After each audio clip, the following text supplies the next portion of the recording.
Hey everyone, Stephanie here, coffee drinker, book lover, and reviewer of many things. And today I have a book challenge. I read a book off the challenge. I don't know. That's not how it was going to come out, but you know. So, I listened to A Wizard's Guide to Definitive Baking by Kingfisher, on Audible. I listened to it, and this is the challenge. This is off of the 2025 Preteen Teen Reading Challenge. So super fun, and yeah, I I finished a book. Okay, so let me tell you why I'm so excited. I started listening to this book on the 1st, and I finished it on the 2nd. So, yay! This book is 8 hours and 30 minutes long, and right now, if you have Audible, my hair looks weird. If you have Audible, it is one of the books that comes with your subscription. So yeah. I'm gonna read you the little summary, and then I'm gonna tell you my thoughts on it. 14-year-old Mona isn't like the wizards charged with defending the city. She can't control lightning or speak to water. Her familiar is a sourdough starter named Bob. And her magic only works on bread. She has a comfortable life in her aunt's bakery making gingerbread dance.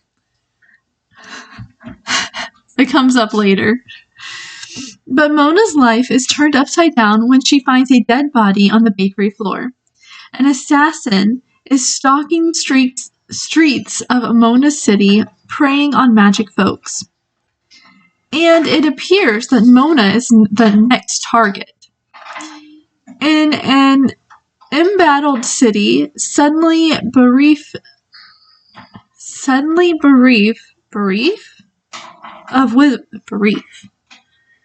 all the wizards left, okay? Except for her. The assassin may be the least of Mona's worries. Okay, so this is the little boxes that come with this one say that it is a city. You're in the city a bunch. Fantasy and magic, feel good, fiction, funny, and magic users, mystery and witty. And I agree. So now look, I got this cute little book lovers journal. And so you put your, it's super cute. I love this. So first it gives you this little for the love of readers. And every time you get to a golden page, it has a little thing on it. I had to get it. And then there's a spot for your TBR for the year. And it only goes up to 40, sadly. So I wrote in between the lines all of the ones that the titles weren't long.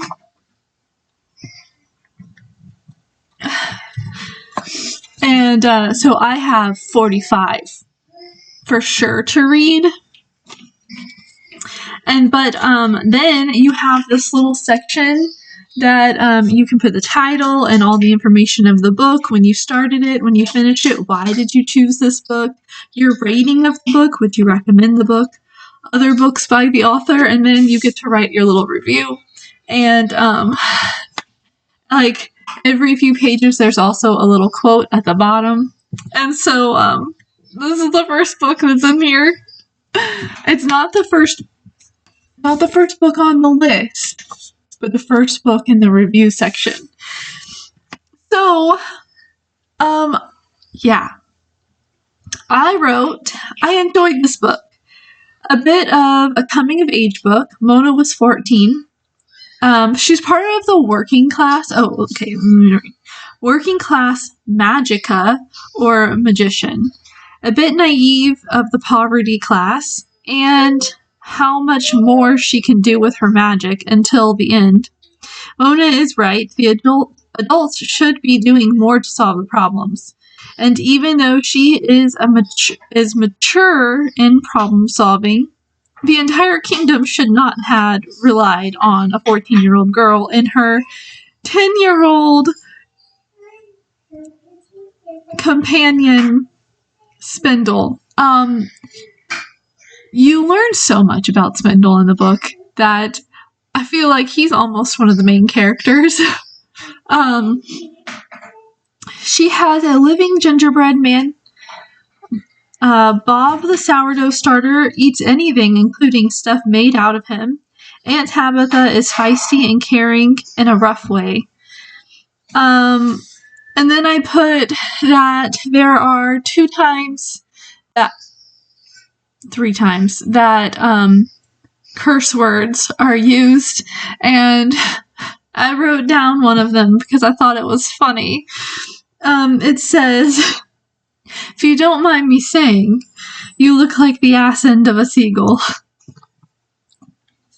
That being said, Mona had just been carted off to the castle to be judged for the murder that she didn't do. And when the Duchess, who is in charge of all this, is like, excuse me, how old are you?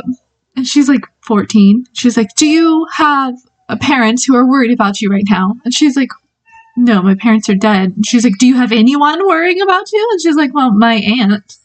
I work in her bakery. And she's like, okay, can you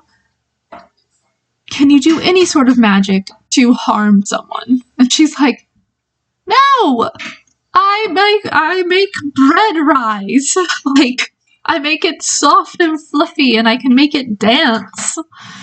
And she's like, okay. And she's like dismissing and dismissive of the case. And she tells the bad guy who carted her in, apologize and, take her home. And instead of taking her home, he just has her shoved out the doors of the castle to find her own way. And she's like, I've heard that the castle is like 3 hours from where we are, so I will just walk the direction I think it is. And she gets lost. And Molly, I believe, is her name, she's an adult who once upon a time helped the armies bring horses back to life. Oof. And she finds Molly or Mona wandering around and is like, hey, what are you doing here, kid? Like, and at this point it has rained. Mona is covered in like dirt and mud, and she's soaked through, and she feels like this is one of the worst days of her life, and she feels like she's just hideous. And so I feel like Molly telling her that she looked that way is like, yes, thank you for agreeing with the way I look. The battle at the end was good. I wrote that down. I liked this book. I gave it how would I give it? 3.5 books. 3.5 books. As a preteen teen book, I thought it was pretty good. This is something that I would have read as a teenager. Like, it wasn't soft. It didn't dumb things down. That was one of the reasons why some of the books that we had to read for school when I was in junior high, like, if it had someone close to our age And it was like kids were talked down to, and like the kid was always like, oh, but I don't know, and I was just like, I hated those books because I was like, we're way smarter than that. Um, and even though there was a sense of, like I said, Mona was a little naive. She had sort of this, other than her parents dying, which I think it says that her parents died like 6 years before, and she didn't get over it, but they got sick and died. It wasn't like they were murdered or anything. A flu type fever thing went through their town, and a lot of people died, and so it was just a way of life. And she had this little protective bubble almost, where her aunt allowed her to live in a shop down the street in the little house above it, because their home didn't have a room for her to sleep in, and the basement was a bit dangerous, because Bob was down there. You find out Bob would have never hurt Mona, but at the time they didn't know for sure, because one year it had froze over and they didn't get down. They couldn't get in there to feed him, and he ate some mice. And they were like, oh, okay, he can take care of himself. They still went down and fed him, like, flour, and because he's a starter, he's a sourdough starter, so he still has to have his normal stuff. But her aunt was friends, and it's like 5 doors down. It's like nothing. It's just a bit of a walk. With a glass maker, I believe he is. And so they're friends, and he's like, well, I have this extra room, and it's warm because it's above the furnaces, so she can sleep there. I mean, that's the only time she's going to be home. And so she had to have been old enough when her aunt adopted her, that she could make that walk by herself. But anyway, she's in this kind of bubble. Her aunt is very protective of her, which is nice to see whenever,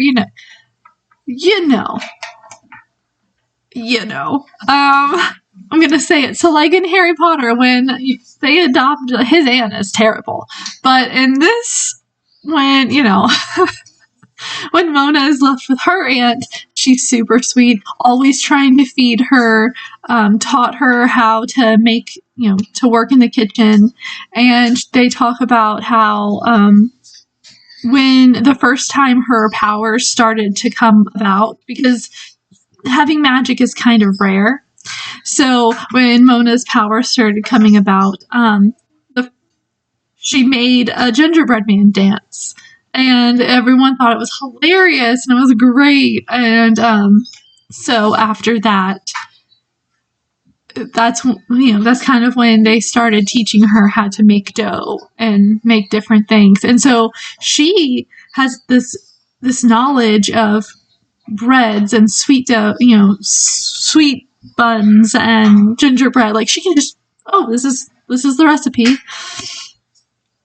But she doesn't understand really how her magic works. And because she only goes from the shop to her house and back, or occasionally to the market for her aunt, the only people she has ever interacted with are the ones who can buy bread, really, or the ones that work in the market.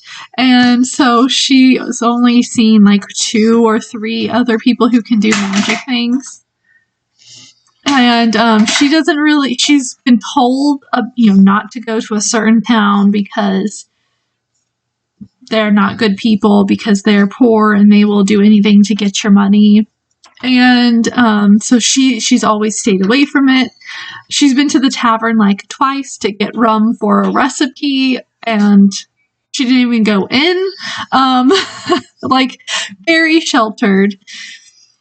And so the book starts off like right away. She's walked in to the bake, like it doesn't even, set you up with any of that stuff. She walks in and she's like, oh my gosh, there's a body. No, don't look. No. She's like, and she's like, she just slipped and fell. Maybe, I mean, my aunt's always telling me that I'm gonna fall down because I walk so fast through here and I run around. But who breaks into a bakery and runs around? Like, she's like trying to make her mind not say that this person was murdered. She's like, nope. And and then her aunt's like, yeah, that's a body. Because she finally has to step over the girl to get up the stairs to where her aunt lives. And she's like, Tabitha! And, okay.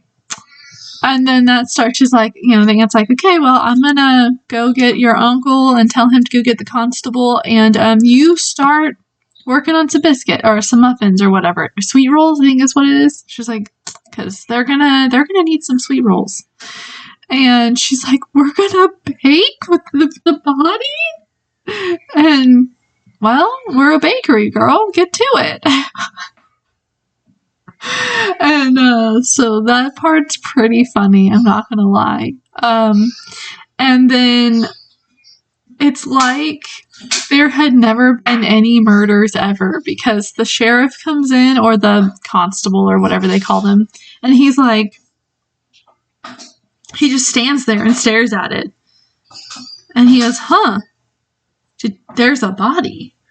To the guy, to her uncle, and he's like, yeah, that's why I got you.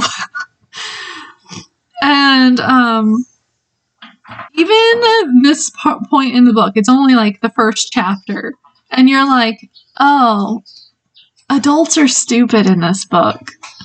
And a whole bunch of stuff happens. She gets taken in, like I said. She's tried. And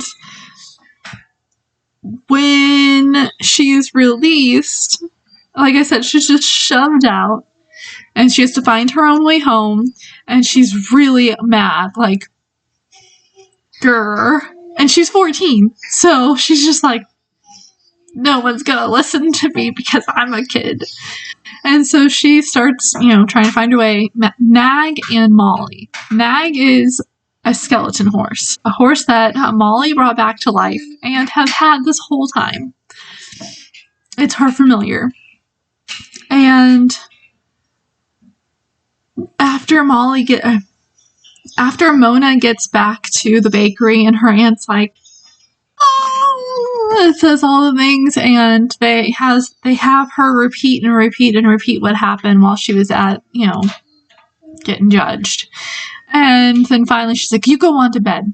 And Mona's like, well, don't you need me to set up for tomorrow? And she's like, no, I got this. You go sleep.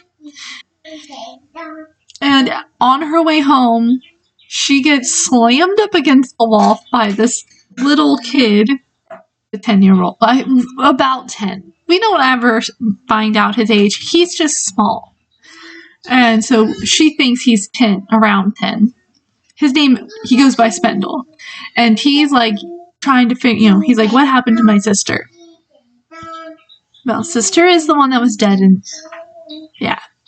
And she's like, I don't know who your sister is. And he's like, yes, you do. She went in, then that guy went in, and then you went in. And she never came out. And so, yeah. That's how she becomes friends with him. And throughout the story, you find out that Spendle was part of, like, a children's mob type group. He lives off of being a pickpocket. He's done some shady things like sneaking into the castle and stealing and other things that you only hear bits and pieces of, and only through like, well, the one time I stole the socks off of the jeweler while he was sleeping and he didn't even notice. It's like, they're kind of silly, but at the same time you're like, he breaks into Mona's house, like where she sleeps, because knocking on her door didn't wake her up.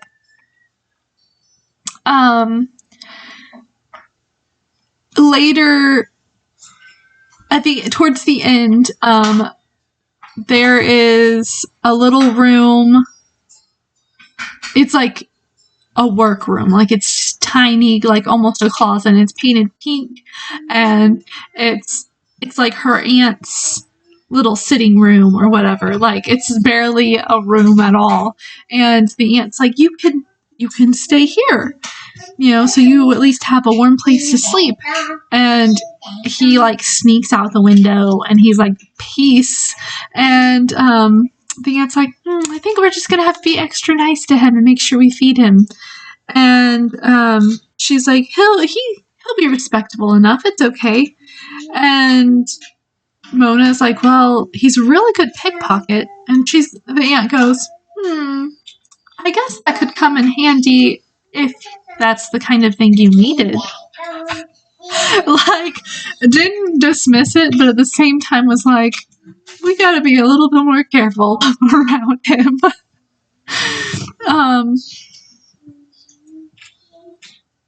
There's a time when Mona's on the run. She almost gets murdered. This is when we find out that Bob the sourdough starter is way bigger. Like, he can do way more than she thought. She pushes all of her like scared and madness into him and then throws him at the guy who's trying to murder her. And later, like way later, when we see that guy again, he has like burns on him. And he's yelling that, she threw oil at him and all this, and she's like, no, I didn't. I threw sourdough at you. And that gives her the idea later to use her sourdough to throw it down at the enemy that's coming towards her town. The guy, this is a spoiler. A lot of this has been a spoiler, but not in any order, so I'm keeping you confused. One of my favorite parts is they climb up a toilet chute, that's what I'm gonna call it, to the Duchess's bathroom, privy. I don't think that's what they called it. Honor house, or I don't know. Whatever they called it. They climb up 3 stories. And she's like, ew. Like, her thoughts made me feel disgusting. I was like, I need a shower, okay? After reading about what they climbed through. And she keeps saying, stuff. It's just stuff. It's stuff. It's stuff. It's just stuff. It's stuff. And I was like, yes, I get it. And they have to like back against the wall, feet against that wall, scoot, move your feet, scoot, move your feet. So they're through all of the stuff.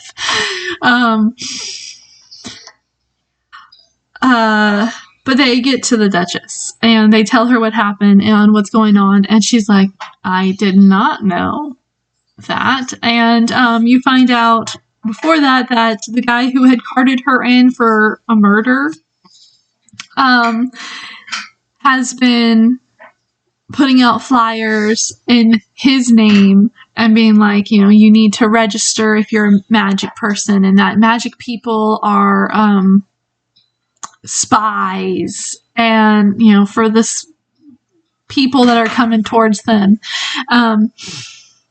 He is not a good guy. And then so the only way they could get to talk to the Duchess was to sneak in and climb the nasty climb. And the Duchess is like,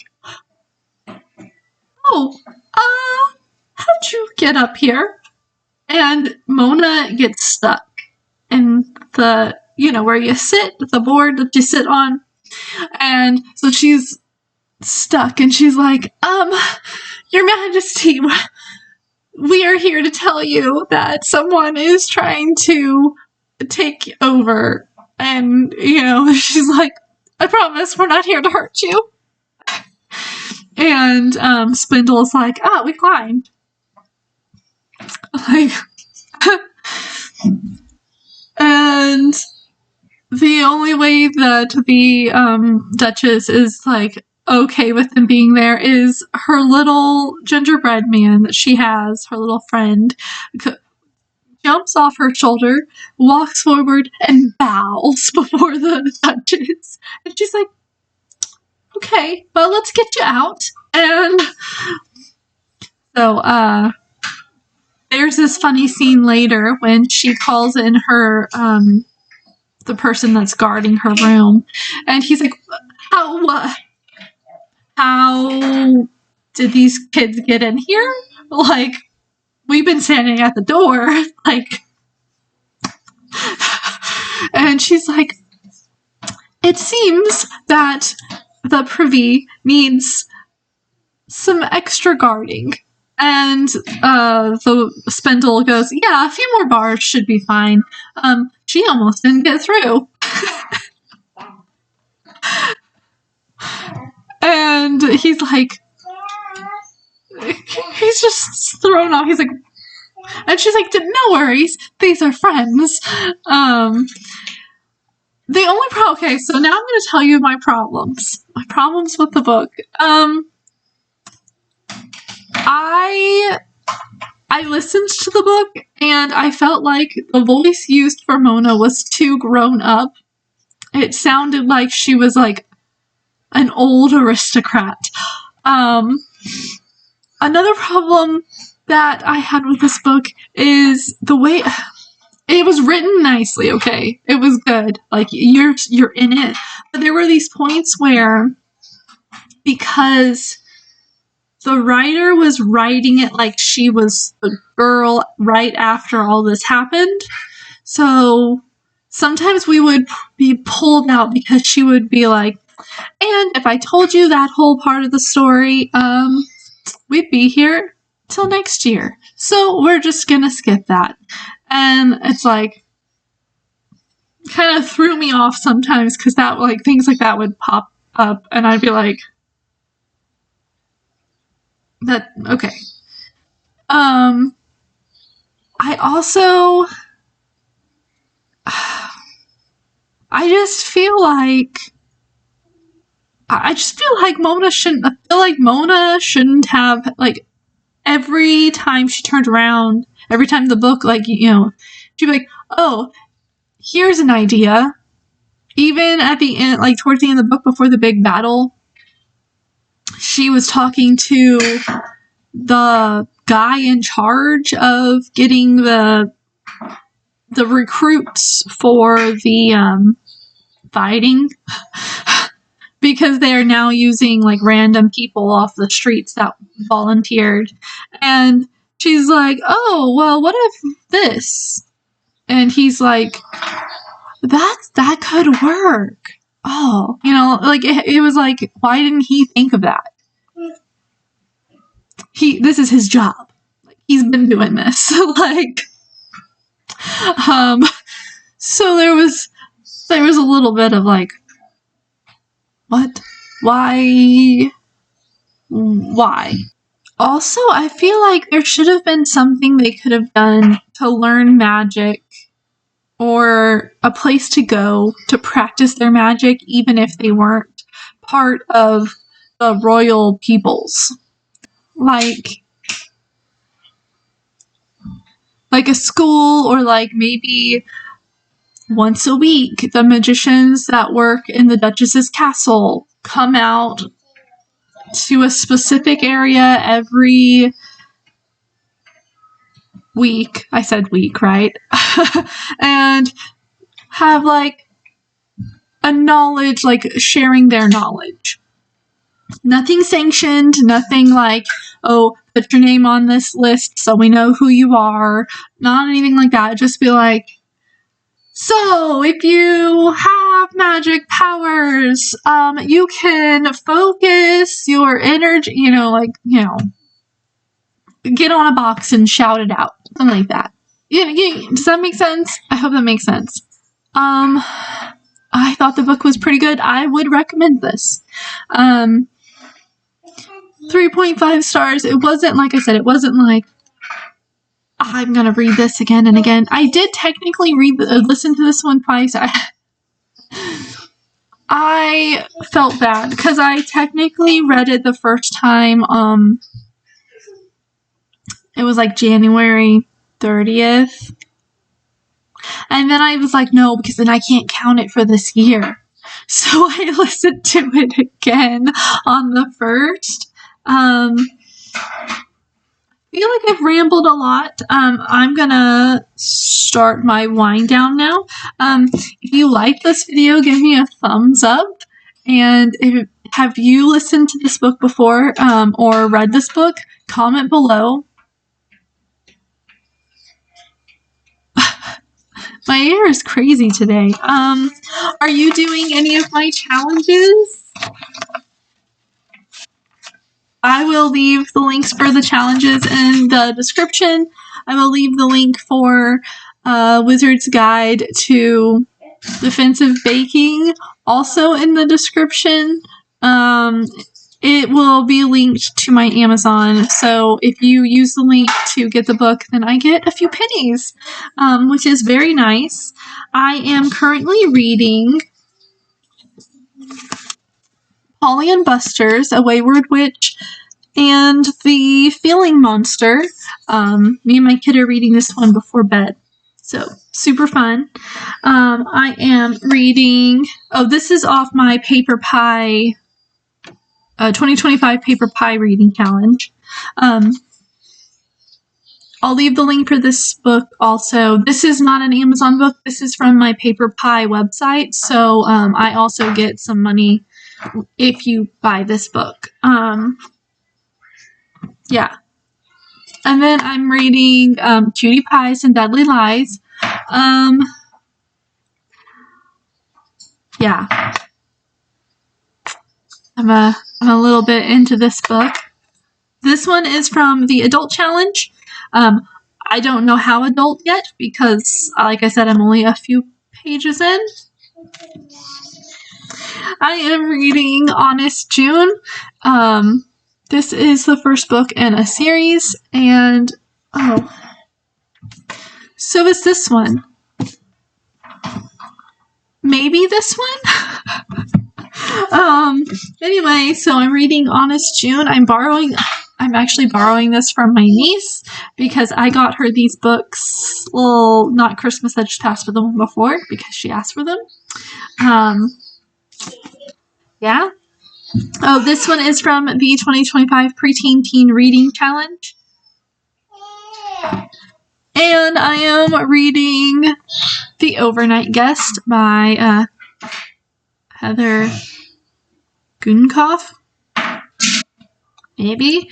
This is also from the Adult Challenge. I am 2 chapters into this book.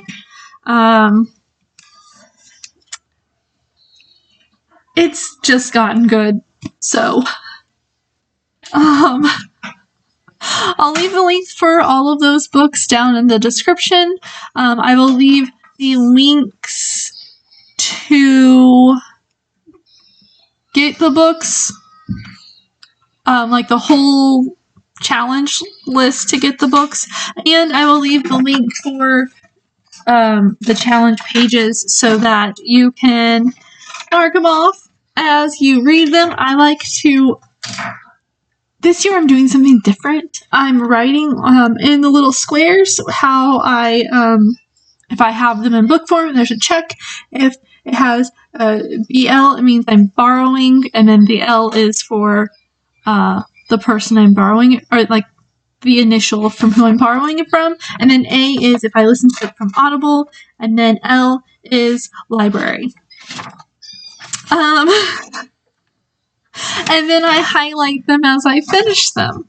I know, it's a lot to take in, but if you're like me and you like to be, or like check them off and highlight and be like, oh, I'm doing something, that's what I put the links for these in. And then the big Amazon link should have all of the books that are on the list that you can buy, the ones that you want to buy. And then the big Paper Pie link will have all of the Paper Pie books on the Paper Pie list. I hope that makes sense. I'm really not trying to like push, like buy the books from my links or whatever, but I know how it is to be like, oh, I want to do this challenge, and then you don't have any of the books, and so you're like, I guess I'm not doing the challenge. This way you can't say that. Okay, so that's it on that.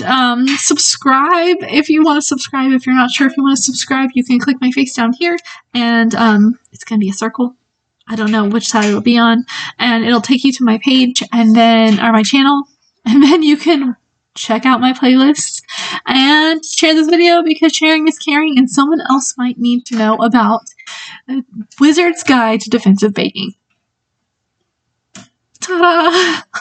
That's a lot of talking. I'm going to finish my coffee, play with my kid for a few minutes, and then edit this video and read some more. Alright, bye!